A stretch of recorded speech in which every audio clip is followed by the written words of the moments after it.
how do we truly form our understanding of political legacies? I mean, what lenses do we apply when we view history, and how do different perspectives, especially the really sharp, critical ones, shape the narrative we end up accepting? It's a fundamental question, isn't it? How history gets written. Exactly. You might think you know a presidency, inside and out, but what if there's this really meticulously crafted counter-narrative just sort of waiting to be explored? Well, that certainly seems to be the premise here. Today, we're embarking on a fascinating deep dive into Messiah Kindle Edition by Sean Armstrong. Now, this isn't just any book. Our source material reveals it as a recently published work that offers an incredibly focused and, well, the sources call it a contentious evaluation of President Obama's administration. Contentious is a strong word right out of the gate. It is. We've got detailed excerpts and summaries, and they outline the book's structure, its core arguments across these really critical policy sectors. So our mission here, plain and simple, is to unpack the most important nuggets of knowledge, the key insights from this evaluation. And importantly, not taking a side. Absolutely not. We're here to give you a shortcut, basically, to understanding the book's specific critiques, just impartially reporting on the content provided in our sources. So, thinking about how this material presents Messiah, what initially jumps out at you? Well, what's immediately striking is just how unwavering the book seems to be in its core contention.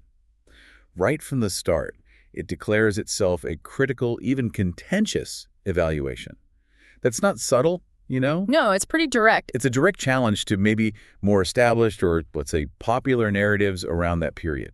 This transparency about its intent, it feels very deliberate. And if you connect this to the bigger picture, it really underscores just how complex, how multi-layered the whole process of historical evaluation truly is, especially when you're looking at a presidency as recent and, frankly, impactful as Obama's. That makes sense. It's still fresh for many people. Exactly. And the book, it clearly carves out its scope. It focuses meticulously on specific policy domains: economy, foreign policy, immigration, and healthcare. This isn't some broad, sweeping overview. Right. It seems to be a targeted, almost surgical critique that suggests a very deliberate methodology in how it plans to deconstruct the legacy. Yeah.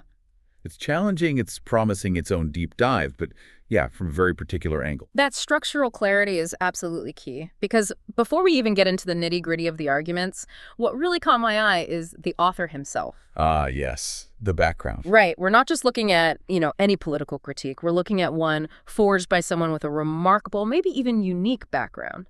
Sean Armstrong, the author of Messiah, he's presented in our sources as much more than just a political commentator. Okay. He's described as a distinguished self-defense expert, a renowned historian, and an insightful political commentator, all rolled into one.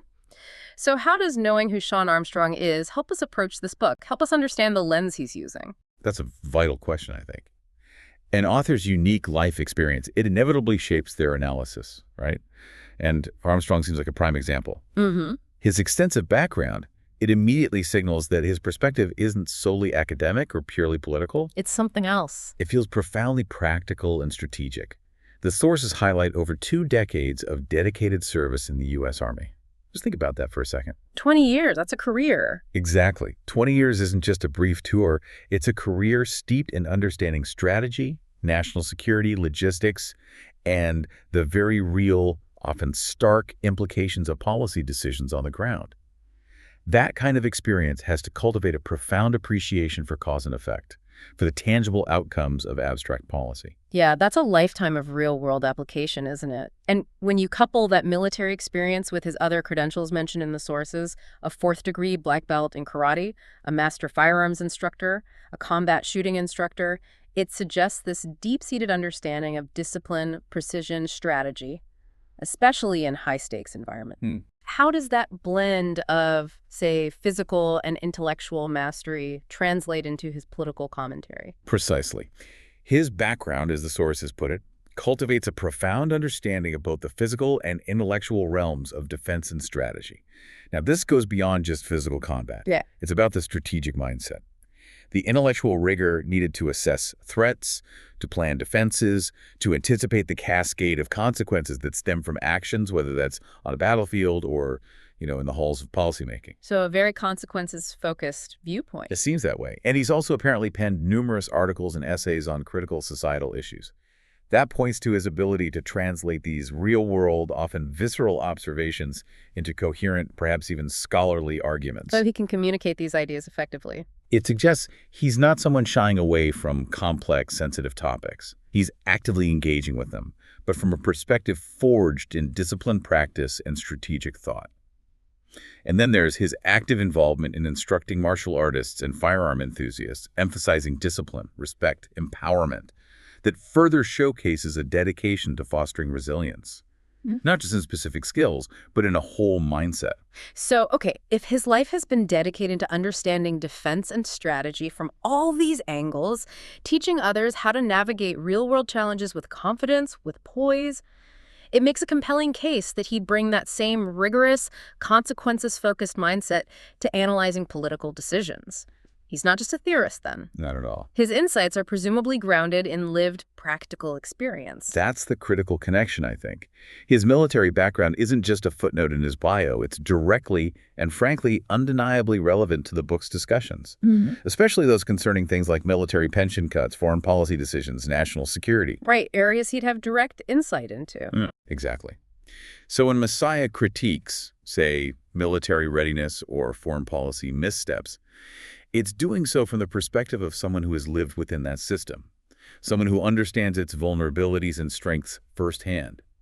This provides a distinct, specialized lens. A different way of seeing things. It allows him to scrutinize decisions not just from a conventional political or economic standpoint, but from a deeply strategic and operational one. He'd likely emphasize the perceived impacts on those who serve, on national capacity, on global standing.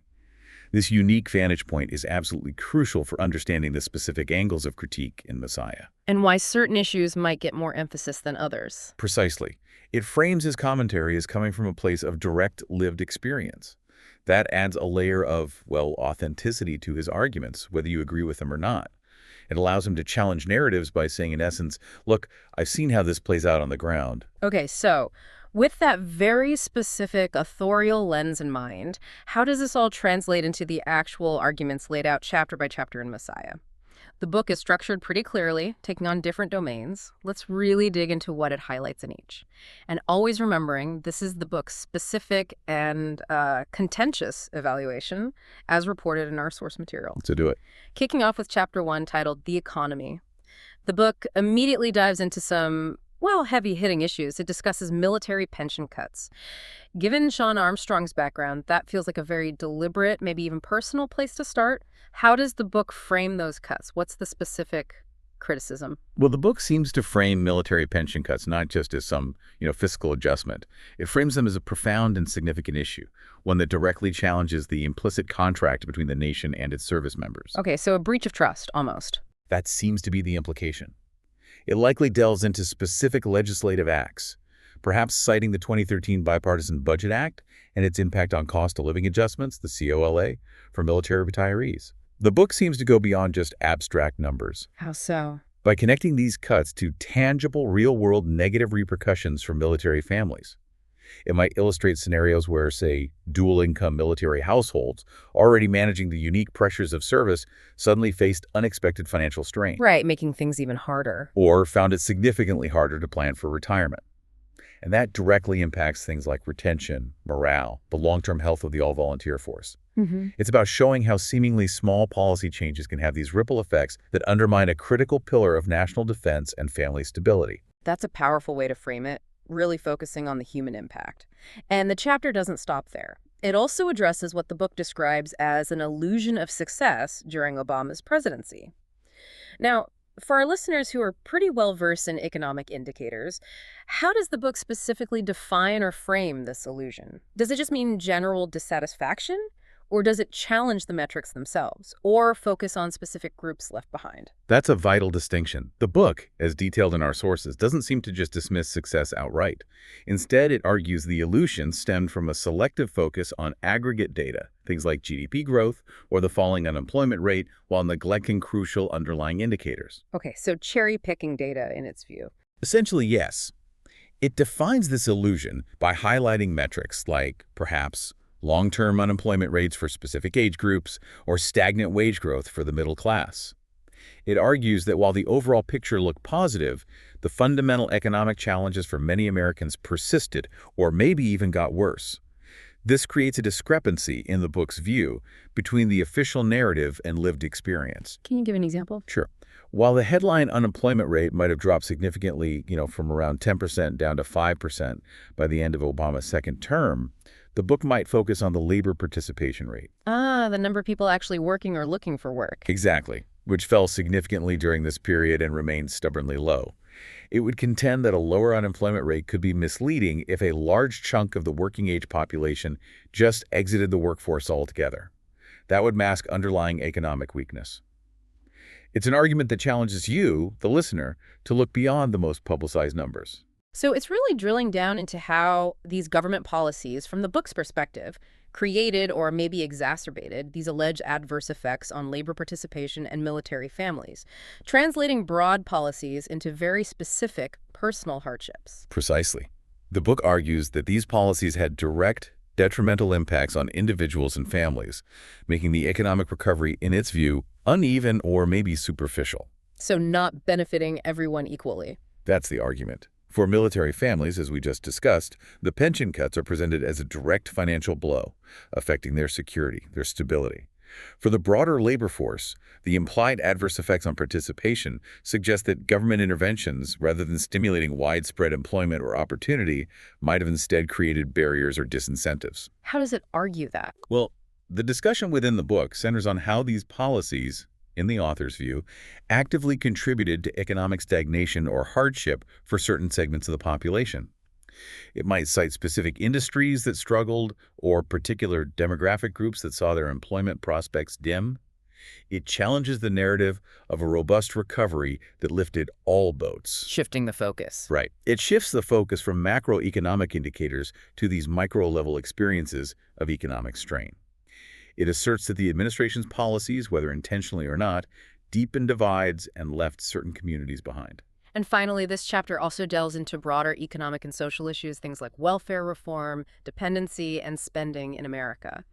What's the overall message the book seems to convey about these topics? What specific critiques might it level? It seems the book takes a pretty critical stance on welfare reform, dependency, and government spending.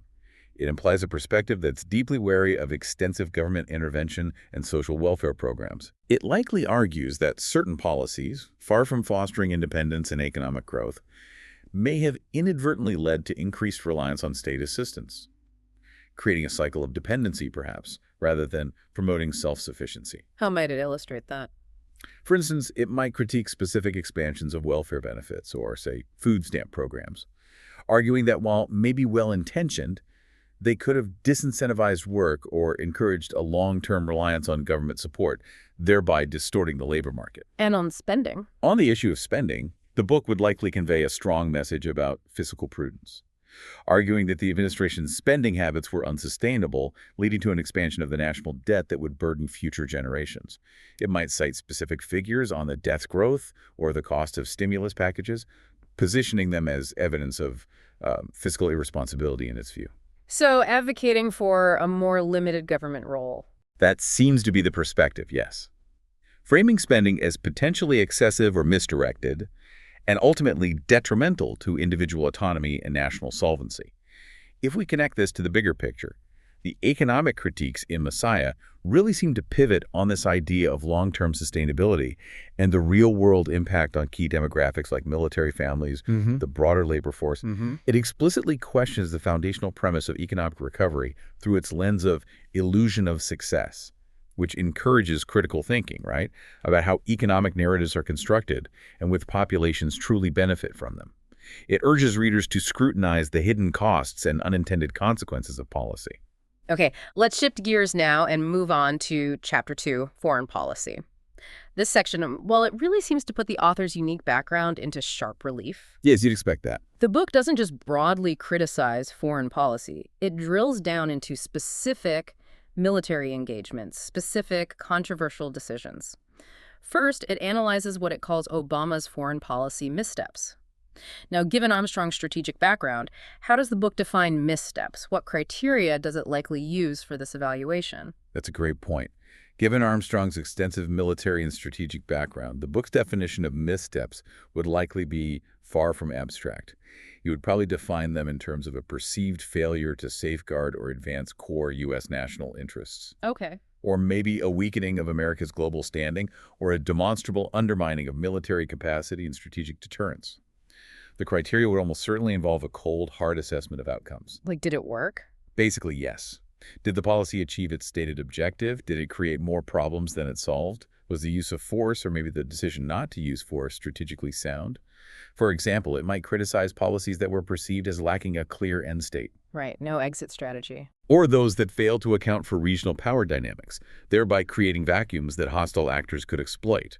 The implication is that these foreign policy decisions lacked foresight, or were executed in a way that compromised strategic interests, or maybe even show a misreading of geopolitical realities. So, judging against tenets of strength and decisiveness. It seems the book would prioritize strength, decisive action, and a clear-eyed projection of U.S. power, and measure these missteps against those tenets. And it doesn't leave these missteps as just theoretical criticisms, right? The book specifically mentions military engagements in Afghanistan, Libya, and Syria as prime examples. What kind of specific critiques does the book offer for each of these very distinct military actions? The direct mention of Afghanistan, Libya, and Syria suggests the book views these as pivotal illustrations of the foreign policy missteps it identifies, and it seems to provide specific critiques for each. Okay, let's take Afghanistan first. For Afghanistan, the book might focus on the prolonged nature of the conflict. It might critique the strategy for failing to achieve a decisive victory, or for allowing the situation to stagnate, maybe arguing the troop surge was insufficient or poorly executed to secure long-term stability. More the transition. Right, it could highlight perceived missteps in transitioning security responsibilities to Afghan forces, leading to continued instability. Then, when it comes to Libya, A very different situation. very different. The book's critique there would likely center on the intervention creating a power vacuum, one that led to widespread regional destabilization, the proliferation of arms, the rise of extremist groups. Armstrong's perspective would probably emphasize the long-term, unforeseen consequences of intervention without a robust post-conflict plan. Turning intervention into chaos. Essentially, transforming a humanitarian intervention into a source of enduring chaos that impacted broader African security. And then for Syria, Another complex case. the book might critique the administration's perceived indecisiveness or late engagement, arguing that a lack of a clear, strong U.S. stance allowed the conflict to spiral, empowering adversarial actors, leading to a massive humanitarian crisis and the rise of ISIS. The red lines issue. It could contend that a failure to establish red lines or enforce them definitively weakened U.S. credibility on the world stage. In all three cases, the book's specific focus would likely be on tangible strategic errors and their detrimental outcomes, rather than just abstract policy disagreements. Beyond these specific engagements, the book also critiques Obama's broader approach to national security and military readiness. How might the book argue that his policies affected the nation's security posture and the military's capacity or preparedness? This feels particularly salient given the author's background. Absolutely. This is where Armstrong's expertise would likely really come to the forefront. The book would probably argue that Obama's policies led to a perceived weakening of the nation's security posture and a reduction in military capacity or preparedness. Based on what? Based on a hard assessment of capabilities. It might cite specific examples like defense budget cuts, arguing that these cuts, maybe those imposed by sequestration under the Budget Control Act, impacted critical areas. Such as? Force size, equipment modernization, training exercises, R&D for next-gen weapons systems. The book could detail how, for instance, the number of active-duty combat brigades was reduced, or how certain naval fleets saw a decline in operational readiness due to deferred maintenance or training shortfalls. So tangible effects on the force. Yes. Furthermore, it might critique shifts in defense doctrine, suggesting that changes in strategic focus, like the pivot to Asia, perhaps came at the expense of readiness in other critical regions, or that a perceived over-reliance on drone warfare or special operations came at the expense of conventional military strength. What's the underlying argument there? The underlying argument would be that the administration's approach didn't adequately prioritize or maintain the strengths required for national defense, leading to a diminished ability to project power or respond effectively to global threats. It frames these decisions not just as policy choices, but as directly impacting the practical, tangible capabilities of the armed forces, and consequently, America's strategic flexibility and deterrent posture. And then it gets even more specific, highlighting the consequences of decisions like the release of Bowe Bergdahl and covert operations. These were incredibly particular, high-profile decisions, sparking significant public attention, significant controversy. What are the book's specific points of contention regarding these? These are indeed highly specific, very contentious examples that the book seems to use to bolster its overall critique of foreign policy. With the Bowe Bergdahl release, the book's point of contention would likely revolve around the perceived cost, trading 5 high-ranking Taliban commanders for a soldier accused of desertion and the precedent this set. Right, the trade itself. Armstrong might argue that this decision undermined military discipline, demoralized troops who follow strict rules of engagement, and potentially put other service members at risk by signaling a willingness to negotiate with terrorists. The book might detail the ethical and strategic dilemma the exchange presented, scrutinizing the justification for the trade versus its long-term implications for U.S. policy on prisoners and military conduct. And regarding covert operations. The critique there might target their effectiveness, maybe the level of congressional oversight, ethical implications, or perceived strategic failures. For instance, the book might delve into specific covert programs, arguing they produced unintended blowback, alienated key allies, or simply failed to achieve their objectives. Like drone strikes or surveillance. Possibly. Perhaps leading to a perceived expansion of surveillance or drone strike capabilities without adequate strategic planning or accountability. These examples suggest the book meticulously scrutinizes particular moments where the administration made highly sensitive choices, framing them as having significant negative outcomes that reinforce its overall argument about foreign policy missteps and a departure from a robust, clear-eyed strategic posture. It's fascinating how it uses these specific cases. What's fascinating here is that precise focus on military engagements and specific decisions, like the Bowe Bergdahl release. It suggests the book is looking really closely at the tangible outcomes and strategic implications of foreign policy choices, inviting a detailed re-examination of these moments from a perspective that places a high value on military strength, credibility, and consistent strategic execution. Okay, let's move on to Chapter 3, Immigration. Here, the book critiques Obama's record on immigration enforcement. What's the nature of this critique? What kind of stance does it imply on border security or legal processes? The book's critique of Obama's record on immigration enforcement seems to imply a strong perspective that views the administration's actions as insufficiently rigorous or effective in securing national borders and upholding existing immigration laws. So, too lenient in its view. That appears to be the argument. This critique would likely suggest a perceived leniency or a lack of strict adherence to enforcement measures, arguing that such policies created what the book might describe as incentives for illegal immigration or a weakening of the rule of law. Does it cite specific policies? It could point to specific policies, like the Deferred Action for Childhood Arrivals Program, DACA, arguing that while seemingly compassionate, it simultaneously signaled a shift away from robust enforcement, potentially contributing to an increase in undocumented crossings. The book's stance would likely prioritize stronger border security, arguing for more stringent physical and technological barriers, and advocate for more rigorous legal processes for entry and residency. Suggesting negative consequences from perceived lax enforcement. Right, suggesting that any perceived relaxation of enforcement had tangible negative consequences for national sovereignty, resource allocation, and the integrity of the legal immigration system. This raises an important question, really, about policy implementation. How do intentions translate into real-world outcomes? The book seems to zero in on both the practical application of enforcement and the broader implications of proposed legislation like the DREAM Act, urging us to consider the full ripple effect of immigration policy on national security, economic stability, and maybe social cohesion. And the chapter also specifically discusses the implications of the DREAM Act. How does the book analyze the effects or consequences of this legislative proposal? What broader societal or legal impacts does it suggest? Well, the book's discussion of the DREAM Act's implications means it analyzes its potential or actual effects from a decidedly critical viewpoint, going beyond its stated humanitarian goals. It would likely explore how the book perceives this legislative proposal as having broader societal or legal impacts that are, in the book's view, problematic or detrimental. For example, it might argue that the DREAM Act, By providing a pathway to legal status for undocumented youth, inadvertently encouraged more illegal immigration by family members hoping for similar future amnesty. A pull factor argument. Essentially, yes. Or that it created a perception of a loophole in immigration law. The book could highlight perceived strains on social services, educational systems, or even the job market, arguing that granting legal status to a large population without adequate preparation or resources put undue pressure on existing societal structures. What about fairness? It might address the issue of perceived fairness to those who follow legal immigration channels, suggesting the DREAM Act undermined the principle of lawful entry and created a kind of two-tiered system. From a legal standpoint, the book might critique the precedent set by such legislation, arguing it blurred the lines of immigration law and maybe encouraged executive overreach in policymaking. So, focusing on the ripple effects. Exactly.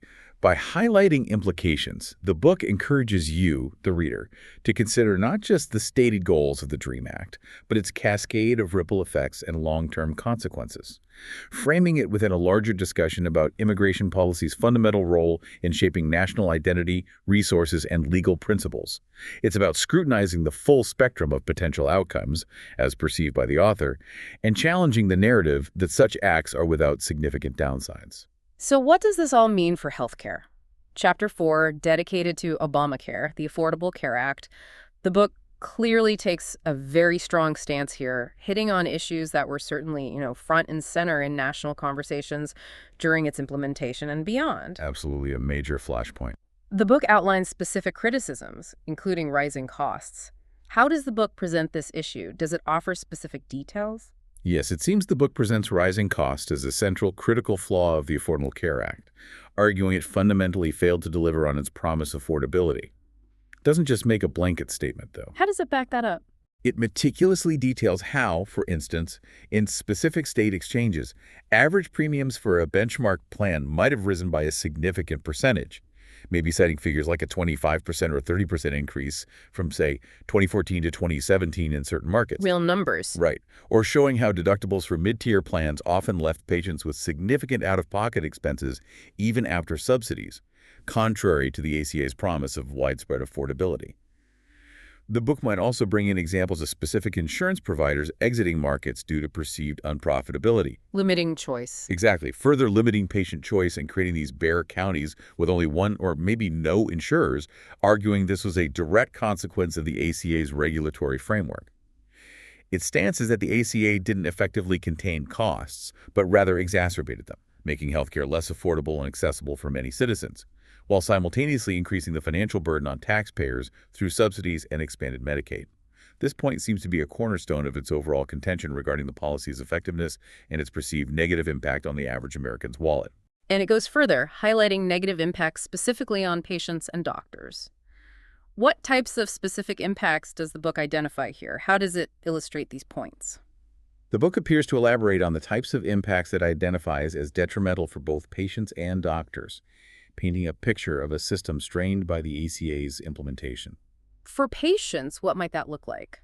For patients, this could involve issues related to a decrease in access to preferred doctors or specialists, especially as insurance networks narrowed to control costs. It might cite anecdotal evidence or reports of longer wait times for appointments, reduced choice in insurance plans, or maybe diminished quality of care due to new regulations or provider networks that prioritize volume over personalized service. And the bureaucracy. Right. The book could also focus on the burden of navigating complex new regulations and the frustration of dealing with a system that, in its view, became more bureaucratic and less responsive to individual needs. And for doctors, what are the book's points there? For doctors, the book might highlight a significant increase in administrative burdens. Doctors spending more time on paperwork and compliance with new federal mandates than on actual patient care. It could detail reduced reimbursements for certain procedures or services, leading to financial strain for practices, particularly smaller ones. Loss of autonomy, too. And even a loss of autonomy in treatment decisions, with insurers and government regulations increasingly dictating protocols. The overall argument seems to be that Obamacare created an environment that was detrimental to the relationships between patients and their healthcare providers, leading to a perceived decline in the efficiency, quality, and personalized nature of medical service delivery.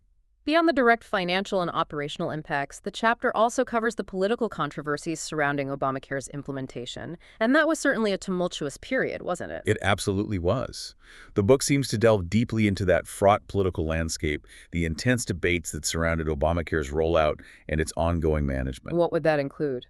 This would likely encompass a meticulous discussion about the intense partisan divisions the act generated, detailing the legislative battles that defined its passage, and the subsequent relentless efforts to repeal or modify it. It might highlight the significant challenges in its initial implementation, like the widely publicized issues with the healthcare.gov website. Oh, yeah, I remember that. Right. Recalling how it crashed repeatedly, was plagued by bugs, delayed enrollment for millions. The book could also explore the various legal challenges the ACA faced, including Supreme Court cases that reshaped parts of the law and the continuous political efforts to dismantle it by Republican majorities in Congress. So, framing the controversies as evidence of flaws. By focusing on these controversies, the book underscores the deeply polarizing nature of Obamacare. It argues that its implementation was riddled with political missteps, a perceived lack of transparency, and an inability to build broad consensus across the political spectrum. It frames these controversies not just as political disagreements, but as evidence of a policy that was fundamentally flawed and imposed without sufficient public or political buy-in, leading to ongoing instability in the healthcare market and a deeply divided nation. That makes sense as part of the critique. And if we connect this to the bigger picture, the critique of Obamacare and Messiah reflects that broader discourse around the role of government in healthcare, particularly the debate over individual liberty versus collective responsibility. By focusing on rising costs, impacts on patients and doctors, and these political controversies, the book frames the Affordable Care Act as a deeply contentious policy, inviting critical thinking about its real-world effects and the profound challenges inherent in large-scale social reforms that fundamentally reshape a sector as vital as healthcare. Okay, so bringing all of this together then. Messiah clearly presents what our sources consistently call a contentious evaluation of Obama's legacy across these key domains: economy, foreign policy, immigration, healthcare. What specifically makes this evaluation contentious beyond just being critical? What's its deeper argumentative core? Well, what seems to make this evaluation contentious isn't merely that it's critical, it's that it directly and systematically challenges deeply entrenched or popular narratives about President Obama's administration, often by presenting alternative interpretations of well-known facts or events. So it's not just disagreement, it's reframing. Exactly. It doesn't just review policies, it actively disputes their purported successes and highlights perceived negative consequences with a very granular focus. For instance, it takes the accepted narrative of economic recovery and reframes it as an illusion by focusing on labor participation rates instead of just unemployment numbers. Or it takes foreign policy interventions, often framed as necessary or humanitarian, and reevaluates them through a lens of strategic miscalculation and long-term destabilization. It's not presented as a detached historical account, but as an active, persuasive argument, one that seeks to compel you, the reader, to adopt a fundamentally different, more critical perspective. Pushing back against the common understanding. Right. The book consistently highlights perceived failures, missed opportunities, or adverse outcomes across multiple crucial sectors, often contrasting with a viewpoint that might emphasize progress, positive change, or the mitigation of crises. Its contentious nature lies in its deliberate effort to reframe the narrative, to strip away what it considers the superficial layers of public perception and invite a reevaluation of what might be commonly understood as accomplishments. It challenges the very framework through which the legacy is often assessed. So it's really about offering an alternative, often unflattering interpretation of widely discussed policies and their effects, all backed by the author's specific lens. Which brings us to the most important question for you, our listener.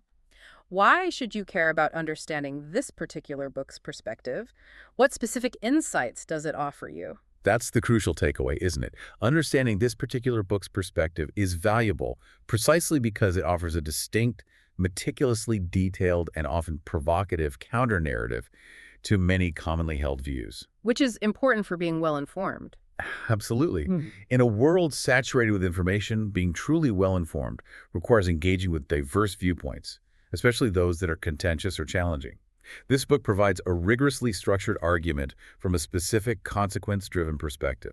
It allows you to grasp a particular detailed critique that actively exists in the public discourse. So it's not just about what happened. No, the insight it offers isn't just what Obama's administration did, but how those actions are perceived through this highly critical, strategic, and often military-informed lens.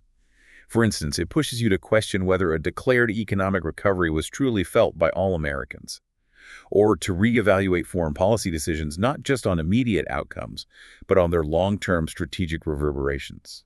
It helps you understand the nuance of differing interpretations of the same historical events. Seeing the same facts through different eyes. Exactly. It's crucial not just to know what happened, but to understand the various, often conflicting interpretations of those events and policies. This deep dive empowers you to critically analyze information by presenting a robust argument that you might not encounter in mainstream narratives. And it also powerfully demonstrates how different individuals, especially those with unique backgrounds like the author, can interpret the same historical period in vastly different ways. It really highlights the subjectivity inherent in historical assessment. Absolutely. Sean Armstrong's background, self-defense expert, military veteran, historian, it provides him with a truly unique lens through which he analyzes economic impacts on military families, foreign policy decisions, national security. This deep dive helps you grasp how someone with such specific, hands-on experience and a strategic mindset processes complex political decisions and their real-world consequences, particularly regarding defense and national strength. It's not just abstract criticism for him. It seems not. He's not just criticizing policy in the abstract. He's critiquing it from the perspective of someone who might have had to implement it or live with its direct outcomes. It underscores that historical analysis isn't monolithic. It's profoundly shaped by the experiences, beliefs, and interpretive frameworks of those who write it. So understanding this book helps us understand that process. By understanding the arguments presented in Messiah, you gain insight into a specific, detailed perspective that actively challenges conventional narratives. It enriches your overall comprehension of a significant period in recent American history. It encourages you to critically assess how historical legacies are constructed, who is doing the constructing, and what unseen angles might be revealed when history is viewed through a non-traditional lens. It's about recognizing that truth in historical interpretation often resides in the clash and synthesis of multiple viewpoints. So we've taken a deep dive today into Messiah by Sean Armstrong. We've explored its contentious evaluation of President Obama's administration across 4 key domains: the economy, foreign policy, immigration, and healthcare. We've seen how the author's unique background, distinguished self-defense expert, renowned historian, military veteran, provides a distinct, consequences-focused lens through which these critiques are filtered. A very specific viewpoint. From the book's assertions about military pension cuts and the illusion of success in the economy, to its detailed critiques of foreign policy missteps in places like Afghanistan, Libya, and Syria, and its analysis of controversial decisions like the Bowe-Bergdahl release. Covering a lot of ground. We also delved into its critiques of immigration enforcement and the long-term implications it sees in the DREAM Act, as well as its strong stance against Obamacare's rising costs, the negative impacts it identifies for patients and doctors, and the political controversies surrounding its implementation.